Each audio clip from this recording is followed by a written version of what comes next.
Hey guys, it's lunchtime and I'm back. Guys, oh, this vinaigrette looks different to the other one. Look what I've got to go with it. This is about to be lit.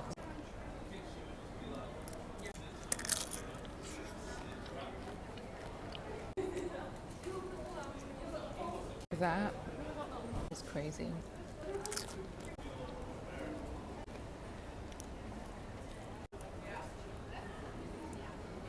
The chip is slightly smaller to be working with.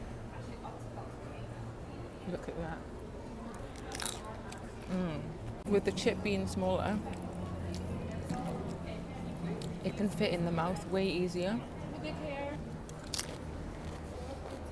Guys, I'm getting to the guac. This is a very guacky bite. The reason why I don't shake my bowl is because every bite can be slightly adjusted.